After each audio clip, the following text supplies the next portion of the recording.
Hi, I'm Shani Ferguson from Jerusalem. There's so much to talk about every day that I'm trying to cover topics. And today, a topic worthy of discussing is the Gaza situation, specifically the civilians. We call them uninvolved. I think that's the best translation I can give, because calling them innocent civilians is not always a good definition, in light of the fact that a lot of the civilians cooperate with Hamas, and you don't know if it's a civilian that's cooperating or a civilian that's not cooperating, and so we call them uninvolved. Currently, if you've likely heard that Israel has said no water, no fuel, and no electricity in Gaza until the hostages, more than 200 hostages, are freed.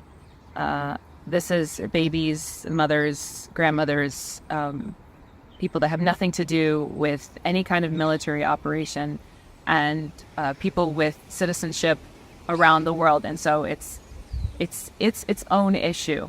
The civilians, citizens, residents of Gaza are being asked to go south of the river, and the understanding is that there will be water south of the river. Currently, obviously, we discussed yesterday, Hamas does not want them to leave Gaza City because they have a whole infrastructure built under the city that they felt was secure because they knew Israel would not bomb citizens. I saw this interesting email today that was from an organization in Israel that isn't pro-Israel, so they're not in Israel proper, they're in the territories, and they were saying, as much as, they said the Hamas attack, and then went on to discuss how all the terrible things that Israel is doing in Gaza. And one of the things they said I found interesting, because they said anywhere Israel bombs, there will be civilian casualties. And that's the point. They're arguing the very point that we're saying, that the way Hamas rules Gaza is by threatening the world around it. And make no mistake, you see what they did here in Israel.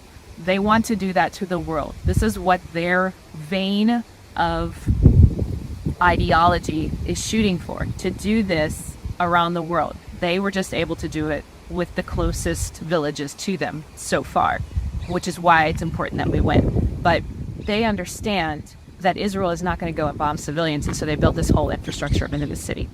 And the question is, should Israel now go in? Because this thing has been planned for years. They have studied how we react to different attacks. You guys don't hear about it, but there's all the time firing rockets into Israel, into southern towns. That happens all the time. It's just not newsworthy, and so you don't hear about it. They have been studying how we react. They have studied how we think. And so they know that when they go and butcher a whole area and burn down our villages and take hostages, they know that the reaction will be that we will go in there, which begs the question, what is waiting for us there? And how should we approach the fact that we know, they know, we know that they're expecting us to come in? I read an article yesterday that the IDF had found an abandoned truck that the terrorists had originally driven in from Gaza with the machine guns on them. And inside they found ISIS handbooks, and which makes sense because the brutality level was so high. And they found instructions for this particular operation, which stated that the end goal was not to free any of the hostages. And so I